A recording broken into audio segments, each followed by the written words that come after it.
Beaucoup de femmes qui ont nommé avoir eu des services inadéquats. Le regroupement de femmes de l'Abitibi-Témiscamingue désirait savoir quels sont les enjeux de santé et de bien-être qui préoccupent les femmes de la région.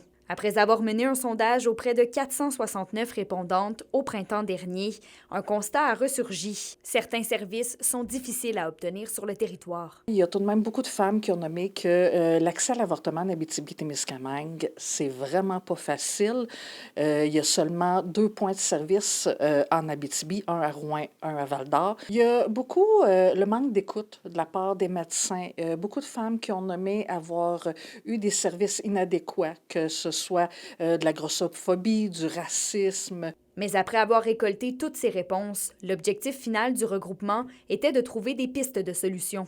On parle d'instaurer des cliniques par et pour les femmes, des cliniques de santé sexuelle aussi, aider à faciliter l'accès à l'avortement, entre autres, la gratuité des produits menstruels, de la contraception aussi, ça pourrait aider. À noter que près de 45 des répondantes sont des diplômés universitaires et 22 d'entre elles font un salaire de plus de 70 000 $. Ce sont des données à ne pas négliger, comme l'estime la chargée de projet, puisque les conditions sociales peuvent grandement différer d'une femme à l'autre. J'espère pouvoir éventuellement refaire un sondage de ce même type-là pour aller chercher d'autres données et d'aller corriger ces biais-là. À Sainte-Terre, la mairesse est rassurée de voir que des organismes offrent des ressources aux femmes. Le plus bel exemple, je pense, c'est la Maison de la famille qui offre énormément de services. C'est sûr, c'est pour toute la famille, mais je sais que les femmes s'approprient beaucoup les services de la Maison de la famille pour leur venir en aide. On regarde également avec le Centre d'entraide d'amitié autochtone,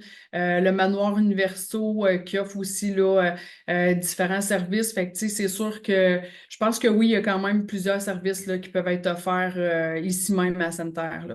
Le regroupement de femmes de l'Abitibi-Témiscamingue veut maintenant transmettre les données de son rapport aux élus provinciaux et fédéraux afin que les voix des femmes de la région puissent résonner à travers la province. Kémilia La Liberté, RNC Nouvelles, Rouyn-Noranda.